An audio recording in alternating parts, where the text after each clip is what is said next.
Dengan kemajuan zaman dan persaingan yang ketat dalam dunia bisnis, semua merchant dituntut untuk inovatif dalam berbisnis.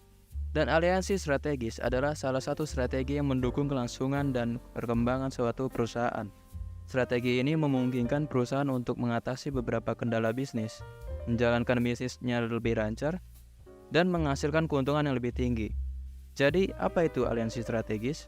Nah, di sini kami dari kelompok 11 akan membahas mengenai strategi aliansi. Tapi pertama-tama kami ingin mengucapkan terima kasih kepada dosen pengampu mata kuliah bisnis internasional, Ibu Profesor Dr. Retno Purwani Setianingrum, SEMM, atas bimbingannya. Dan tanpa berbasa-basi lagi, langsung saja ke pembahasan mengenai strategic alliance atau strategi aliansi. Apa itu strategi alliance?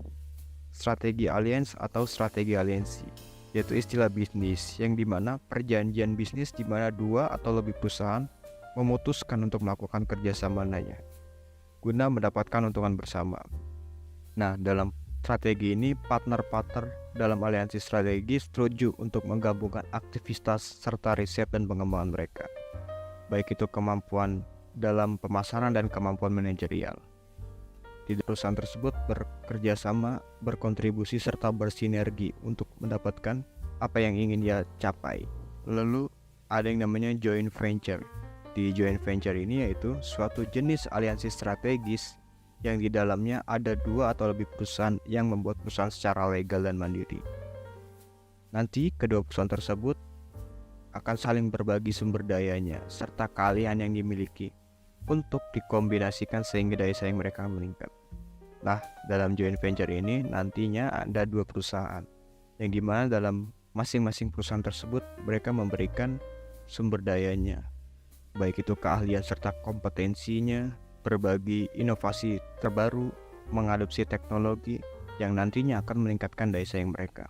Lalu ada equity strategy alliance, yaitu jenis aliansi strategis yang di dalamnya terdapat dua atau lebih perusahaan dengan persentase kepemilikan yang berbeda untuk membentuk perusahaan secara bersamaan namun dengan menggabungkan sumber dayanya.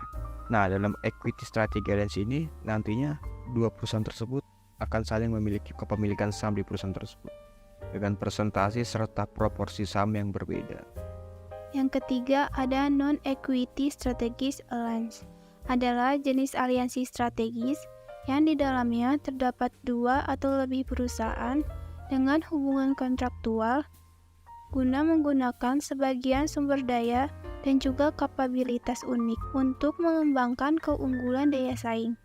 Yang keempat ada global strategies alliance, adalah jenis aliansi strategis yang mana di dalamnya terdapat suatu kerjasama secara partnership pada dua atau lebih perusahaan yang berada di lintas negara dan juga lintas industri. Selanjutnya ada keuntungan strategis aliansi. Yang pertama, kemudahan masuk pasar. Strategi aliansi akan membuat perusahaan mampu memperoleh manfaat dari cepatnya masuk ke pasar baru dengan biaya yang rendah. Yang kedua, ada berbagi resiko. Berbagi resiko menjadi pertimbangan yang sangat penting ketika perusahaan masuk ke pasar yang relatif baru atau memiliki tingkat ketidakpastian dan instabilitas tinggi.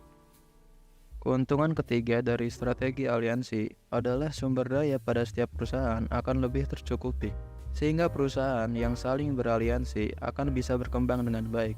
Lalu yang terakhir, yang keempat, sinergi dan keunggulan bersaing. Melalui beberapa kombinasi untuk masuk ke pasar, berbagi resiko, dan potensi pengetahuan, setiap perusahaan yang berkolaborasi ini akan dapat mencapai lebih banyak keunggulan dan bersaing dengan lebih efisien karena bersinergi bersama. Selanjutnya adalah tahapan dalam melaksanakan strategi aliansi. Yang pertama adalah pengembangan strategi. Pada tahapan ini dilakukan penyesuaian sasaran dengan strategi keseluruhan perusahaan atau korporasi. Yang kedua adalah penilaian rekanan. Pada tahap ini dilakukan analisis potensi rekan yang dilibatkan, baik kekuatan maupun kelemahan. Yang ketiga adalah negosiasi kontrak. Tahap ini mencakup penentuan apakah semua pihak memiliki sasaran yang realistis, pembentukan tim negosiasi, pendefinisian kontribusi masing-masing pihak, dan pengakuan atas proteksi informasi penting.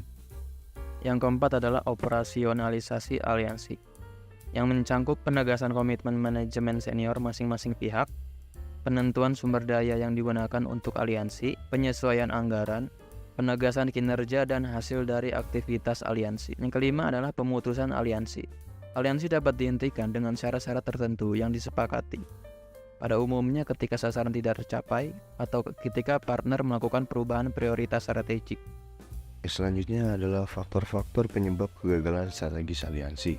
Yang pertama, tidak cocokan antar partner. Selanjutnya, yang kedua, akses ke informasi. Yang ketiga, konflik tentang distribusi penghasilan. Yang keempat, hilangnya otonomi. Selanjutnya, kesimpulan. Strategi aliansi merupakan kesepakatan antara dua pihak atau perusahaan untuk saling menguntungkan keduanya. Setiap pihak memutuskan untuk berbagi sumber daya untuk melakukan kolaborasi dengan entitas lainnya. Dalam menjalankan strategi ini, ada beberapa tahapan yang bisa dilakukan kedua belah pihak. Strategi ini dapat membantu perusahaan mengembangkan proses yang lebih efektif. Selain itu, perusahaan juga harus mempertimbangkan faktor-faktor penyebab kegagalan dalam strategi aliansi. Dan mungkin itu saja yang bisa kami sampaikan. Kurang lebihnya mohon maaf. Sekian dan terima kasih.